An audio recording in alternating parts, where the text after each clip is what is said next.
Hi everyone, welcome to this week's community review. Well, this week's theme is games that you were so hyped for, but when you got them, you were bitterly disappointed. And the only one that comes to my mind is Flick 'em Up. I saw it at the Dice Tower Con, and I got to demo it and play it, and I thought, wow, the kids will really love this game. This is going to be such a great game. And then it was so hyped and everything like that. It was going to sell out in seconds that I had to call ahead at Cool Stuff and ask them, can you do me a favor and just make sure you save one for me?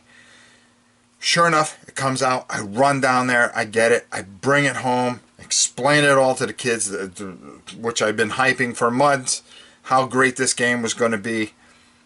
We get it to the table. We play it. And the kids go, well, it's not Disc Duelers. Disc Duelers. Disc Duelers. Yes, actual Disc Duelers. They were actually disappointed with it because none of the guys had powers. So they just lost complete, and it just popped the cork there, and you can hear all the air come out of that game. And we have never played that game since. And it's a good game. It just all the hype and everything just didn't do it for them. So that's my game. But we've got other people on the other side of this who are going to tell you what they were really hyped up for and found horribly disappointing. And with that said, why don't we go check it out? Badly misprinted cards, terrible artwork, just pandemic again. Didn't enjoy it. Takes longer to set that up than it does to play it. Just made everything complicated in me, and God, that was just a mess. Oh, hi! I didn't see you there. I was just going over some games that originally when I got I was super stoked to get or was looking forward to, and just all seemed to disappoint me. So, welcome to another community review. And today that's what I'm going to talk about. So I'm going to talk about the game that most ended up causing me disappointment after being so excited about it. And that game is Dead of Winter. I know lots of people enjoy this game. I'm not saying it's a bad game. I'm just saying for me, it really let me down. So when I first heard about Dead of Winter, I was super excited. It sounded great. It was going to be this theme with zombies. Clearly I like zombie games. And it was going to have the Battlestar Galactica type trader mechanic, one of my favorite games. And this was going to be amazing. And I saw the artwork, and it got me more excited. And then I saw a little bit of gameplay, and I got more excited. And the con season came upon, and there was so much hype about it. And we managed to get a copy before it came to retail. Now, everyone that was going to play it with me, they got to play it first, and they told me how good it was, and so I couldn't wait. I was still more pumped for this game. And so we sat down to play it, and for some reason, as it went on, I didn't feel so excited about it anymore. I couldn't explain it. I just didn't feel like I was doing anything, and the trader mechanic wasn't working for me because I felt like everyone at the table was a trader, but I didn't feel like they were a traitor because they meant to be like a traitor.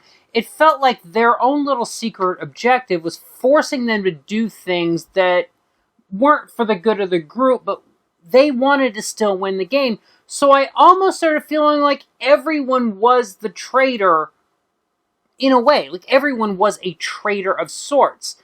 Because everyone who wasn't the traitor wanted the group to win, but they also wanted to win themselves. So everything felt artificial at the table. But, so at the end, I was like, I don't know how I feel about this. And the win was knocked out of me a bit. But I decided, you know what? Never judge a game the first time playing it. I'll always try it twice. So I sat down and I played it again.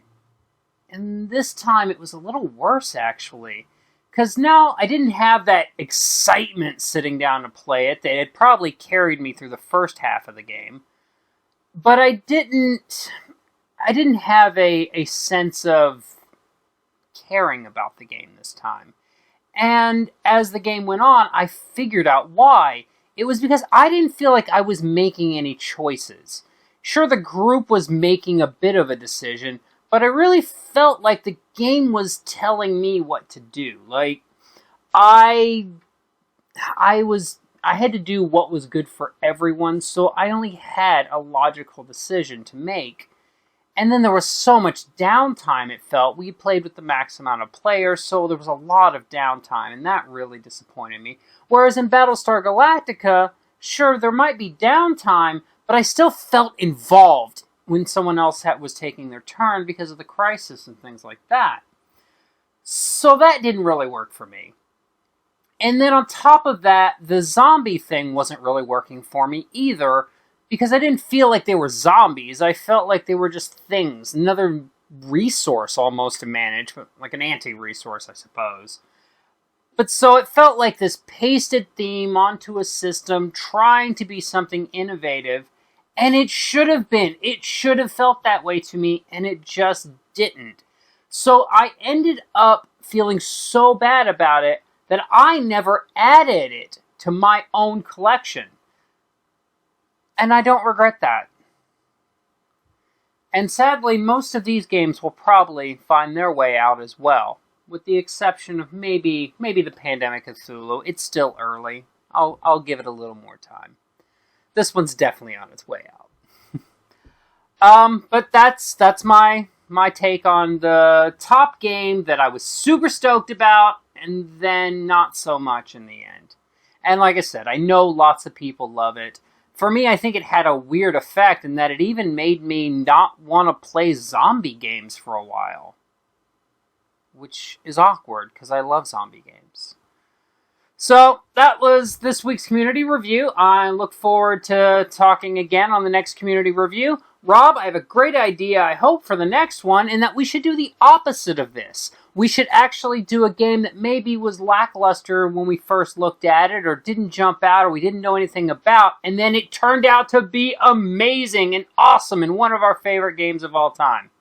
Alright, until next time, I'll see you guys later. Hi folks, and here we're going to have another community review.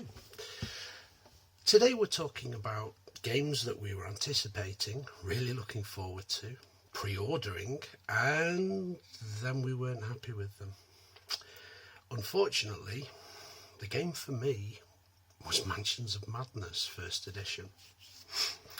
Myself and my friends take it in turn sometimes, purchasing the latest dungeon-esque style games, and one of us will buy it and then we'll play it as a group. And when I knew Mansions of Madness was coming out, I was really, really excited, because I thought, great, I've now got a dungeon crawl in a Cthulhu world. And it arrived, and wow, the miniatures were amazing. I even went to the trouble of painting them all up, making them really cool. And we played it, and it was okay. Didn't blow me away. It was okay, but it had a few problems, and the more we played it, the more I felt the problems were just too much. First off, the little mini games that you got to do, the little puzzles and things, the amount of actions or turns that you had were dependent on the character you took. Now, if you weren't somebody that was naturally good at these things and you'd rather have somebody else do these little puzzles, the way the rules were all set up seemed a bit... they weren't the best. And we really struggled. And they just became more of a minor annoyance. But that wasn't my biggest beef with the game. My biggest beef with Mansions of Madness was the crazy setup. And, okay, you can call me silly or stupid, whichever you want. On one occasion, after we'd been playing the game for an hour and a quarter, I realised that despite my best efforts of seeding all the cards for all the rooms, taking me nearly an hour to set the whole game up, following it through, that I'd made a mistake. And we'd played the game for an hour and a quarter or so, and they won, because I'd made a mistake and the game was ruined, and it drove me mad. Didn't stop me buying extra bits because I was in love with the idea. I thought, great, you can buy these sort of scenario things where you get different cards and whatever. That means somebody else can run it, so I can get to play it. But it never happened. I even bought the first expansion, which in itself was a complete disaster because there was all kinds of crazy mistakes with it, and I had to wait for replacement parts, and oh dearie me. So after all the painting and all the effort I went to, I sold it on to a friend who was quite happy to have it, and took a pretty big hit on it as well, to be honest with you. And then what did he go and do? They brought out second edition, and they corrected the major problem that I had, and I so regret having got rid of Mansions of Madness, because the app takes away all of the problems that basically the person that's running the game can have. Anyway, so really for me it was a double whammy. So, the game that I was most disappointed with after the hype was Mansions of Madness. Thanks very much. Hello, it's me, Mr. Mans. This week's community review was about games that we were hyped about but disappointed us when we got them. And I have to confess, I've only been playing board games for about 2 years. So I'm still, easily excited about games, and I still have a hard time not liking them or forgiving them for their flaws. But there was one game when I did a bit of soul searching, one game really stood out as disappointing. And that game is Imperial Assault. XCOM the board game, right? So, XCOM the board game is probably the second board game that I got. And, I saw that it was about to be released, and it looked really cool, and I watched previews, and they were all promising. The only fear from people was that it was app-driven, and people were fearing that the app would dominate the gameplay, making the board redundant. Golem Arcana they used as an example at the time that they felt did that. Anyways, I get the game, and I read the rules, and I watch videos how to play it and everything, and I'm so well prepared to play it. I haven't been so well prepared to play a game since, I think. It wasn't a question I couldn't answer. I didn't have to look in the rule book once. But it still disappointed me. Now, I don't want to spend time explaining how the game plays. I mean, seriously, how fun is it really to watch somebody trying to teach you a game? Case in point? Hi, welcome to Watch It Played. My name is Rodney Smith. Anyways, so I'll just dive right into it. So the first thing is that the game each round is divided into a real-time phase and then an action resolving phase, right? So in the real-time phase, everybody has different roles, and it's all cooperative, so it's supposed to be shouting to each other, and oh, this is happening, UFOs coming, I want jet fighters, I need soldiers, everything. And in the middle you have the one person responsible for the budget, because everything costs money, and if you run over budget, bad things happen, basically. So the problem with the real-time phase in this game, I think, is that the game in itself is very difficult. So to be able to do well and to win, people have to play good or well, during the real-time phase, right? And to be able to do that, you have to learn your role. So you have to play it several times, all the time the same role, to learn it, and because you have to make false decisions. And so that makes me feel like the real-time part doesn't really add to the game, it just makes a difficult game more difficult and less fun. Right. So then comes the second thing, and that's the budget. And the budget seems cool, but for me, I played the game several times with different people, and the priorities when money got scarce always ended up the same, right? So, and that is that the squad leader, who is the person who sends out soldiers to defend the base and to do missions, sounds real cool, doesn't it? Yeah, he is or she is always top priority because it's that person that can win the game. The squad leader has to do missions to win the game. That's the only way to win it. And the person who always gets the lowest priority is the researcher, because the researcher only research stuff that is good to have. It's like, you know, it's gravy, but it's not always that necessary, and doesn't lose you the game if he fails. Now, but the final thing that really disappointed me the most is that all the actions are resolved with a simple push your luck mechanic, right? So, and the consequences for failing are huge.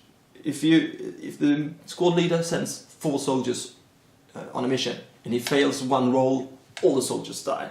The commander who sends out jet fighters to fight the UFOs also sounds cool, doesn't it? One failed roll, unlucky roll, and he loses all the fighters that he sent out to fight that single UFO.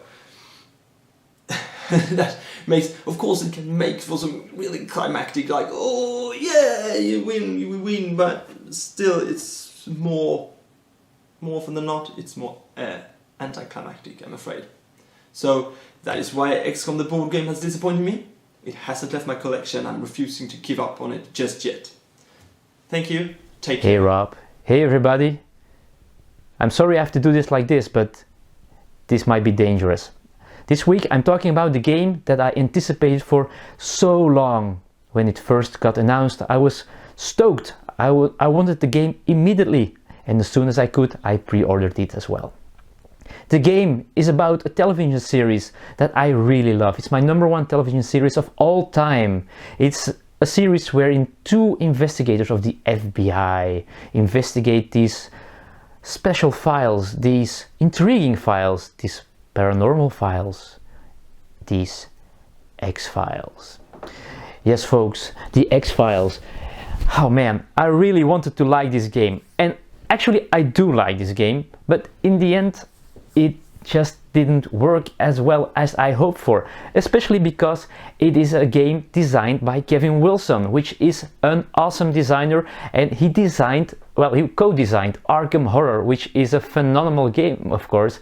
Now I prefer Eldritch Horror, that's a different story, but this game I was hoping it would be somewhere between Arkham Horror, Eldritch Horror and the X-Files, in which you would go around the world investigating all these special cases, UFOs, conspiracy, crop circles, monsters, all these kind of things, storytelling.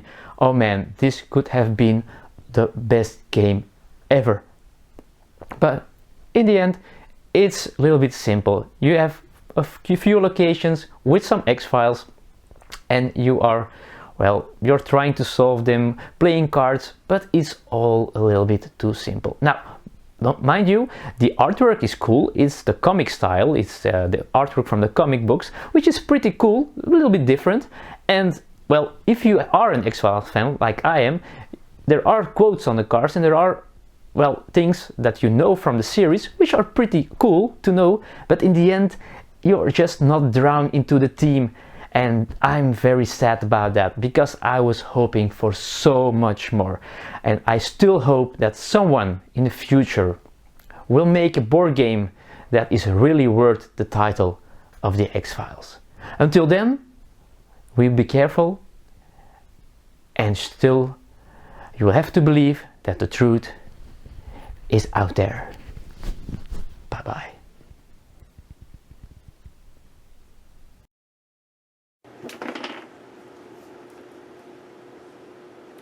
Hey guys, real quick, I just want to jump in here real quick at the end. Hopefully Rob won't notice that we're in his place real quick.